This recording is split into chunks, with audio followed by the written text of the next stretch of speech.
Good morning student, welcome to incredible Ashram. आज हम next lecture ले रहे हैं mechanics paper first, damping force. तो सबसे पहले देखिए डैम्पिंग फोर्स क्या होता है। डैम्पिंग फोर्स समझने के लिए हम यहाँ पर एक ले रहे हैं पैराबोलिक स्लोप।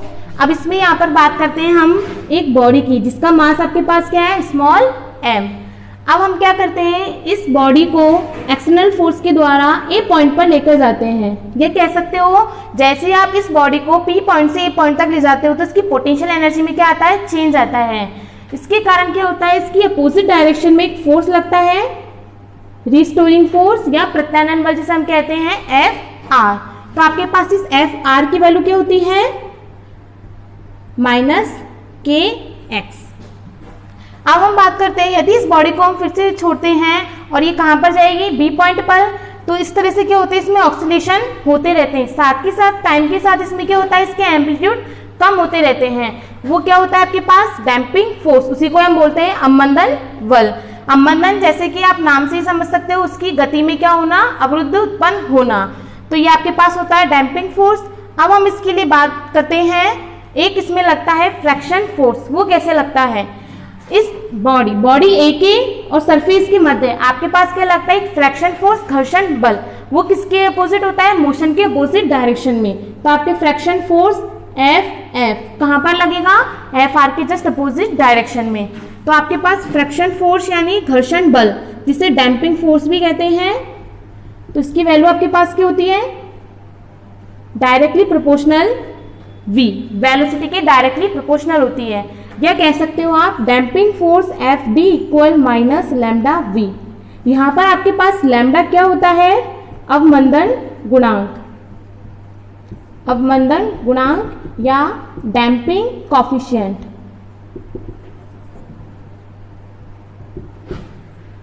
डैम्पिंग कॉफिशिएंट आपके पास क्या हो गया, लैम्डा।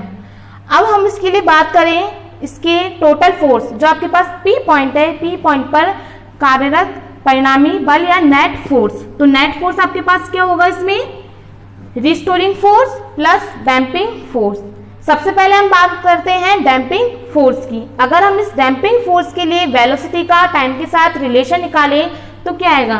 अब हम सबसे पहले बात करते हैं at point P. P point पर आपको पता है इस बॉडी का मास क्या है, स्मॉल m। तो उस पर लगने वाला फोर्स क्या होगा, F इक्वल एम ए। तो अगर हम इक्वेशन सेकंड और थर्ड से बात करें तो आपके पास वेलोसिटी में क्या रिलेशन आएगा, फ्रॉम, एक बार थर्ड इक्वेशन को और सिंप्लीफाई कर लो, एम ए क्या होता है आपके पास, एक्सेलरेशन, त्वरण। तो आप इसको क्या लिख सकते हो, डी स्क्वायर एक्स अपॉन में डी टी स्क्वायर, या कह सकते हो आप वेलोसिटी की फॉर्म में एम डी वी अपॉन में डी टी। तो अब हम बात करते हैं सेकंड और फोर्थ इक्वेशन से, from equation second and fourth. तो दोनों इक्वेशन से हम क्या निकालेंगे, वेलोसिटी में टाइम के साथ रिलेशन क्या आएगा।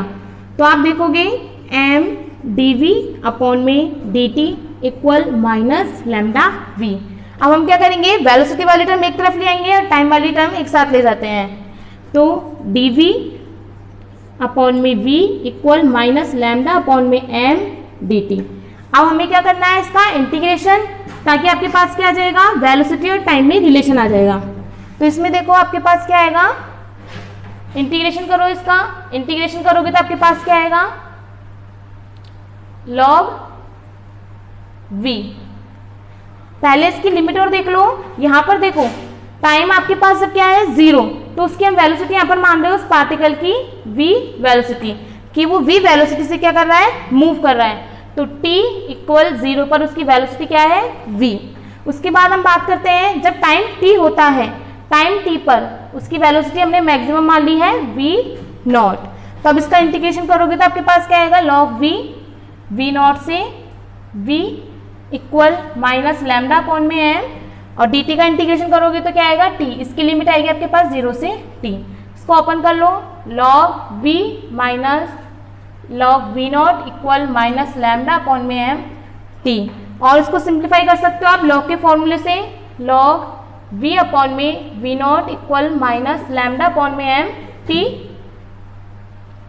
या इसका एंटी लॉग लेने पर, एंटी लॉग लोगे तो क्या आएगा, v अपॉन में v not equal minus e upon में e की पावर माइनस लैम्डा अपॉन में m मल्टीप्लाई में t, या इसको कह सकते हो v equal v not e की पावर माइनस लैम्डा अपॉन में t। तो यहाँ पर आपके पास क्या आ गया, वेलोसिटी और टाइम में एक रिलेशन आया है। इसमें हम देखें तो आप बता सकते हो मैक्सिमम वेलोसिटी क्या होगी आपके पास, v नॉट, ये आपके पास क्या हो गई, मैक्सिमम वेलोसिटी। उसके बाद हम देखें वेलोसिटी और टाइम में जो रिलेशन आया है वो आपके पास क्या है, एक्सपोनेंशियली डिक्रीज। तो हम यहाँ पर कह सकते हैं अगर इसमें जो ग्राफ आएगा वो आपका क्या आएगा, एक्सपोनेंशियली डिके, या कह सकते हो चरघातांकी रूप से कम होगा। तो ये आपके पास हो गया डैम्पिंग फोर्स के लिए जो आपके पास वेलोसिटी और टाइम होता है उसमें रिलेशन क्या आएगा। इसके बाद हम नेक्स्ट लेक्चर लेते हैं इसमें damping simple harmonic oscillator.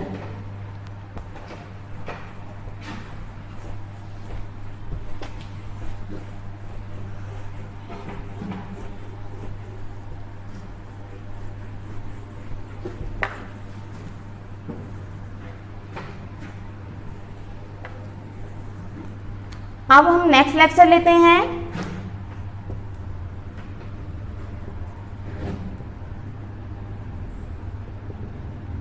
Damping simple harmonic oscillator.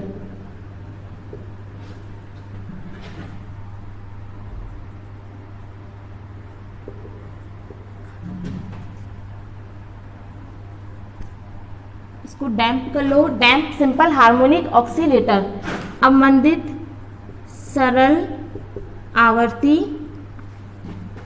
दोलक। ये टॉपिक आपका मोस्ट इंपॉर्टेंट है, इसमें से आपका क्वेश्चन जरूर आता है। अब हम बात करते हैं डैम्प सिंपल हार्मोनिक ऑक्सीलेटर, अवमंदित सरल आवर्ती दोलक क्या होते हैं। तो इसके लिए भी हमने देखा था डैम्पिंग फोर्स। डैम्पिंग फोर्स आपके पास क्या था, उसकी मोशन आप देख रहे थे टाइम के साथ साथ क्या हो रही थी, कम हो रही थी, या कह सकते हो उसके एम्पलीट्यूड और जो उसकी एनर्जी है, आयाम और उसकी जो ऊर्जा का मान है वो क्या हो रहा था, समय के साथ साथ कम हो रहा था। तो अगर हम डैम्पिंग फोर्स को शो करने के लिए ग्राफ प्लॉट करें तो आपके पास इसका ग्राफ किस तरह से मिलेगा, टाइम के साथ साथ डिक्रीज होता जाएगा, कम होता जाएगा। यहाँ देखो इसके एम्पलीट्यूड, ये क्या हो गया इसके एम्पलीट्यूड, इसकी वैल्यू देखो टाइम के साथ साथ कम होती जा रही है, इसी को क्या बोलते हैं हम, डैम्पिंग मोशन। अब देखो ये आपके पास हो गया एक्स और टी में ग्राफ। अब हम बात करते हैं वही पार्टिकल, एम मास का आपके पास एक पार्टिकल है, उस पर लगने वाला टोटल फोर्स या कार्यरत परिणामी बल क्या होगा। तो उसके लिए एक बार आप फिर से पैराबोलिक स्लोप परवल है, प्रवणता देखो, उसमें हमने देखा था आपके पास एक स्मॉल एम मास का क्या था, बॉडी थी। अगर हम उसको एक्सटर्नल फोर्स के द्वारा किसी पॉइंट ए पर लेकर जाते हैं तो उस पर लगने वाला जो फोर्स था अपोजिट डायरेक्शन में वो क्या था, रिस्टोरिंग फोर्स या प्रत्यानयन बल। साथ में हम देख रहे थे अगर इस पार्टिकल को हम छोड़ते हैं तो वो कहाँ पर जाती है, इस बी पॉइंट पर, और इस तरह से क्या होते हैं, इसके ऑक्सीलेशन होते रहते हैं, इसी को हम क्या बोलते हैं, डैम्पिंग फोर्स। अब हम देखते हैं इस बॉडी और सरफेस के बीच में आपके पास एक फोर्स लगता है, फ्रिक्शन फोर्स या घर्षण बल, जिसे हम कहते हैं एफ एफ, या उसको डैम्पिंग फोर्स भी कहा जाता है। यहाँ पर फ्रिक्शन फोर्स डैम्पिंग फोर्स ही होता है। तो यहाँ पर आप कह सकते हो जो फ्रिक्शन फोर्स यानी घर्षण बल था वो क्या है आपके पास, अवमंदन बल। अब हम बात करते हैं इस पी पॉइंट पर जो आपके पास बॉडी है स्मॉल एम मास की, उस पर लगने वाला कुल बल या लगने वाला नेट फोर्स क्या होगा। तो इस पर हम बात करते हैं नेट फोर्स की at point P. Net force या कह सकते हो कार्यरत परिणामी बल। तो यहां पर देखो कार्यरत परिणामी बल पी पॉइंट पर किस किस के कारण होगा, एक तो एफ आर यानी रिस्टोरिंग फोर्स प्रत्यानयन बल के कारण, और एक फ्रिक्शन फोर्स जिसे हम डैम्पिंग फोर्स या अवमंदन बल भी कहते हैं। तो यहाँ पर हम बात करते हैं एफ की, तो आपके पास किस किस के कारण होगा, total force F R plus F D, restoring force plus damping force प्रत्यानयन बल और अवमंदन बल। जैसा कि हम जानते हैं प्रत्यानयन बल हमने लास्ट लेक्चर में डिस्कस किया था, क्या होता है आपके पास माइनस के एक्स, और डैम्पिंग फोर्स देखा था हमने, वो क्या होता है माइनस लैम्डा बी। अब हम बात करते हैं यहाँ पर स्मॉल एम पार्टिकल या बॉडी पर जो आपके पास फोर्स होगा वो क्या होगा, F इक्वल एम ए, या फिर इसको आप क्या लिख सकते हो डिस्प्लेसमेंट की फॉर्म में M D square X upon में डी टी स्क्वायर या एम डी वी अपॉन में डी टी। तो यहाँ पर हम इक्वेशन फर्स्ट और सेकंड से देख सकते हैं टोटल फोर्स क्या होगा। तो from equation first and second तो आपके पास क्या आएगा, M D square X upon में D T square equal minus K X minus lambda V. अब देखो v आपके पास क्या होता है डिस्प्लेसमेंट में चेंज, तो आप इसको क्या लिख सकते हो minus K X minus lambda D X upon में डी टी। एक बार फिर से देख लो, आपके पास यहाँ पर रिस्टोरिंग फोर्स और डैम्पिंग फोर्स क्या होता है। रिस्टोरिंग फोर्स आपका हमेशा लगता है मीन पोजीशन पर, या कह सकते हो साम्यावस्था की स्थिति की ओर या इक्विलिब्रियम पोजीशन की ओर, तो वो आपके पास होता है रिस्टोरिंग यानी प्रत्यानयन बल। दूसरा आपके पास आता है डैम्पिंग फोर्स या उसे घर्षण बल भी कहते हैं, वो क्या होता है आपके पास मोशन के जस्ट अपोजिट डायरेक्शन में लगता है, उसी को हम बोलते हैं फ्रैक्शन यानी घर्षण बल या डैम्पिंग या अवमंदन बल। अवमंदन जैसा कि नाम से स्पष्ट है वो क्या करता है उसकी गति को कम करता है, तो ऐसा बल आपके पास होता है अवमंदन बल। तो ये आपके पास इक्वेशन आती है एक M D square X upon में D T square equal minus K X minus lambda D X upon में डी टी। इसको एक बार रीअरेंज कर लो, M D square X upon में D T square plus lambda D X upon में D T plus K X equal 0।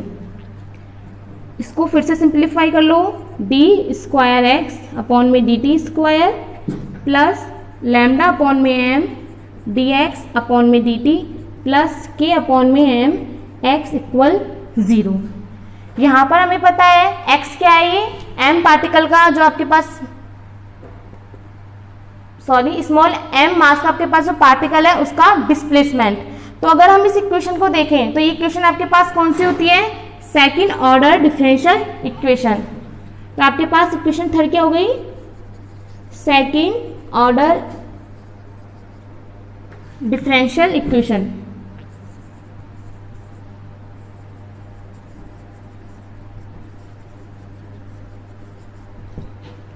अब हम बात करते हैं इसके सॉल्यूशन की। इसको सॉल्व करने के लिए हमें एक सॉल्यूशन की जरूरत होती है, या फिर आप ये कह सकते हो कोई भी इक्वेशन हो उसको सॉल्व करने के लिए आपको एक सॉल्यूशन की जरूरत होती है। तो हम बात करते हैं इसके सॉल्यूशन की कि इसका सॉल्यूशन क्या होगा। तो लेट x इक्वल ई की पावर अल्फा टी, यहां पर हमने इसका सॉल्यूशन लेट कर लिया है x इक्वल ई की पावर अल्फा टी। या आपने मैथ में काफी सॉल्व किए होंगे डिफरेंशियल इक्वेशन के लिए, उनके सॉल्यूशन आप मानते थे, उससे क्या निकालते थे आप, उनके हल निकालते थे कि x का हल क्या क्या हो सकता है। तो इसके लिए हम यहाँ पर कंसिडर कर लेते हैं लैम्डा अपॉन में m, ये आपके पास यहाँ पर होता है 2r, यहाँ पर आपके पास होता है लैम्डा डैम्पिंग कोफिशिएंट यानी अवमंदन गुणांक। लैम्डा क्या होता है यहाँ पर आपके पास, डैम्पिंग कोफिशिएंट या अवमंदन गुणांक।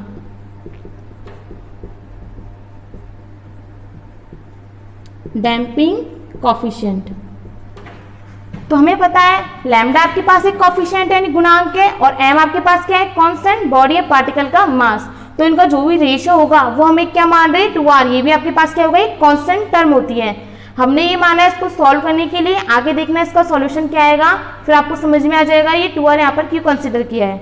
उसके बाद हम नेक्स्ट टर्म देखते हैं k अपॉन में m, k अपॉन में m, इसको यहाँ पर मानते हैं हम ओमेगा नॉट स्क्वायर। अब इसको हम सॉल्व करते हैं इक्वेशन थर्ड को, तो आपके पास इक्वेशन थर्ड अभी क्या आएगी, डी स्क्वायर एक्स अपॉन में D T square plus 2r D X upon में D T plus omega naught square X equal 0। अब हम क्या करते हैं, इक्वेशन 4 से 5 को सॉल्व करने के लिए इसका डबल टाइम डिफरेंशिएशन करते हैं। तो अगर हम 4 इक्वेशन का डिफरेंशिएशन करें, टाइम के साथ अवकलन करें, तो dx अपॉन में dt क्या आएगा आपके पास e की पावर अल्फा t, साथ में टिक्का करोगे तो क्या आएगा alpha. Similar D square X upon में डी टी स्क्वायर इक्वल ई की पावर अल्फा टी, ये आपके पास क्या आएगा अल्फा स्क्वायर। कुछ नहीं किया है, यहाँ पर सिंपल अवकलन किया है इसका। अब क्या करोगे, समीकरण 5 में इसका मान रखोगे तो आपके पास क्या आएगा ई की पावर अल्फा टी मल्टीप्लाई में alpha square plus 2r E की power alpha T alpha plus omega naught square E की पावर अल्फा टी इक्वल 0। समीकरण 6 आपके पास आ रही है।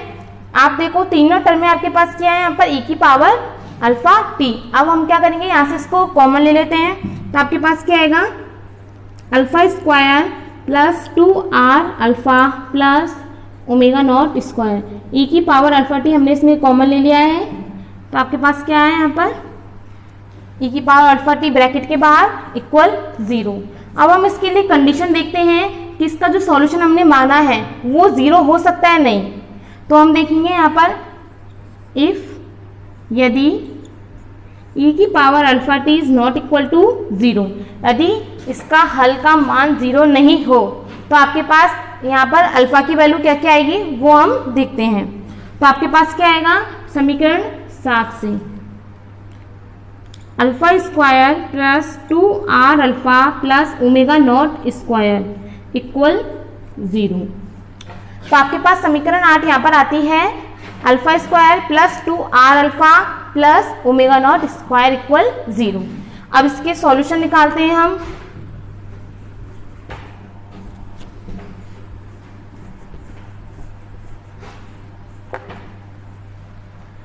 सबसे पहले देखो अल्फा स्क्वायर, इसको मैं यहाँ पर फिर से लिख देती हूँ, alpha square plus 2r alpha plus omega naught square equal 0। अब ये इक्वेशन देखो, आपको ये इक्वेशन किसकी तरह लगेगी, क्वाड्रेटिक इक्वेशन, द्विघात समीकरण। वहाँ आप देखते थे ax square plus bx plus c equal 0। तो इसके लिए आप b की वैल्यू निकालने के लिए x की वैल्यू निकालने के लिए क्या करते थे, x equal minus B plus minus root of B square minus 4ac upon में 2a। इसी तरह से हम क्या करेंगे समीकरण 9 से हम क्या करेंगे अल्फा की वैल्यू निकालेंगे और देखते हैं इसके हल कितने आते हैं।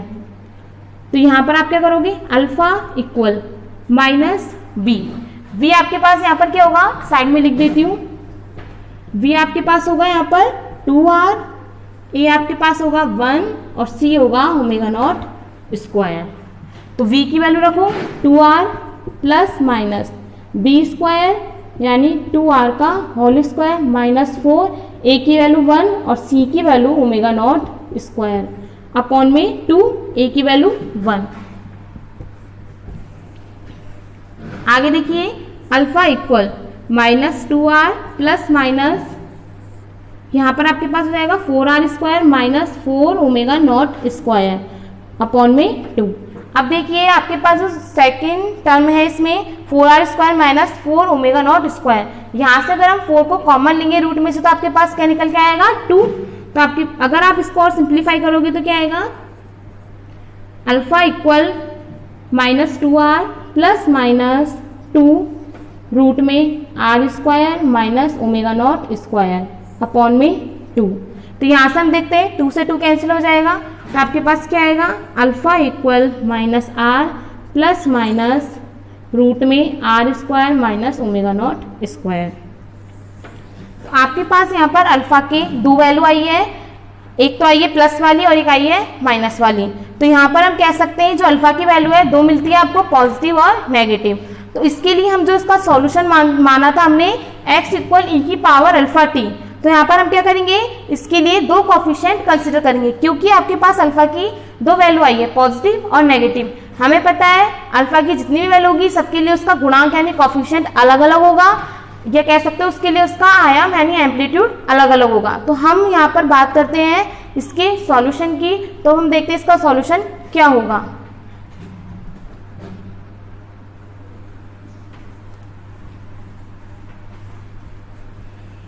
तो उसको इक्वेशन नंबर 10 डाल लो। तो आपके पास 10 इक्वेशन आ रही है, alpha equal minus R plus minus root R square minus omega naught square.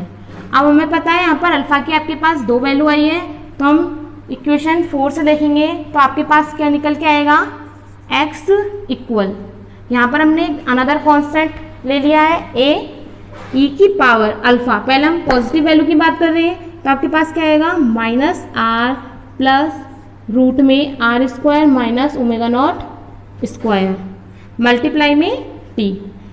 दूसरी नेगेटिव वैल्यू के लिए हम दूसरा कॉफिशिएंट लेते हैं b e की power minus R minus root में R square minus omega naught square multiply में t। यहाँ पर हम देखते हैं आपके पास अल्फा की 2 वैल्यू आई है, पॉजिटिव और नेगेटिव, तो उसके लिए आपके पास इसकी सॉल्यूशन की जो इक्वेशन है वो भी आपको डिफरेंट दिखाई दे रही है, एक पॉजिटिव के लिए दूसरी नेगेटिव के लिए। इसको हम इक्वेशन नंबर 5 नाम दे देते हैं। अब देखो उसके बाद यहाँ पर हम बात करते हैं आर और ओमेगा नॉट के लिए। हम देख रहे हैं पूरी इक्वेशन आपके पास किस पर डिपेंडेंट है, आर पर और ओमेगा नॉट पर। तो हम इनके लिए कंडीशन देखेंगे, तो आपके पास की समीकरण 11 से आपके पास x का मान क्या क्या मिलता है। तो सबसे पहले देखते हैं हम केस फर्स्ट जिसको कहते हैं अंडर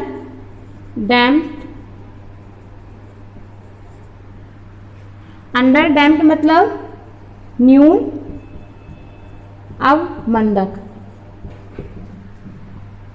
दूसरा हम देखते हैं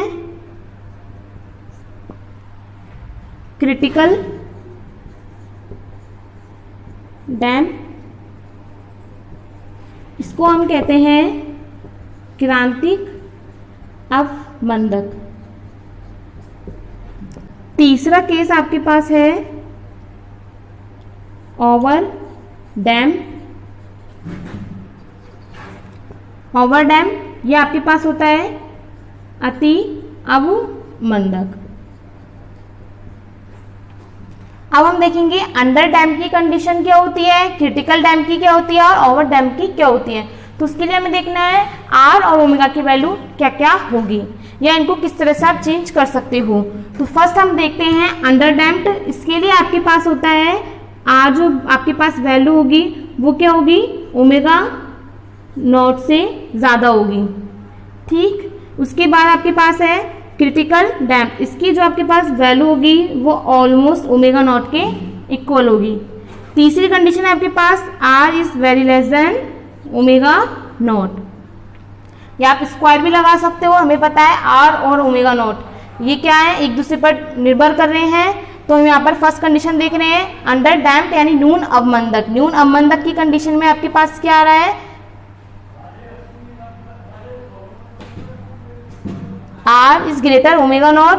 क्रिटिकल डैम्प में आपके पास आ रहा है, अंडर डैम्प में आपके पास होता है R is less than omega naught, और हायर डैम्प में आपके पास होता है R is greater omega naught. एक बार फिर से देख लो, हमें देखना है समीकरण 11 से कि जो आपके पास x की वैल्यू है, या जिसे हम कह सकते हैं कि सेकेंड ऑर्डर डिफरेंशियल इक्वेशन की आपके पास समीकरण 11 आपको मिलती है। तो उससे हमको देखना है इसके हल और क्या क्या हो सकते हैं डैम्प्ड पोजीशन के लिए। तो फर्स्ट आपके पास आता है अंडर डैम्प्ड, सेकंड आता है क्रिटिकल डैम्प्ड, थर्ड आपके पास आता है ओवर डैम्प्ड। तो फर्स्ट आपके पास है न्यून अवमंदक अंडर डैम्प्ड, इसके लिए कंडीशन होती है कि R is very less than omega naught हो। सेकंड आपके पास क्रिटिकल डैम्प्ड, इसके लिए कंडीशन होती है आर और ओमेगा नॉट दोनों क्या हो, ऑलमोस्ट इक्वल हो। और थर्ड आपके पास होती है ओवर डैम्प्ड यानी अति अवमंदक, इसके लिए आपके पास क्या कंडीशन होती है कि R is greater omega naught हो।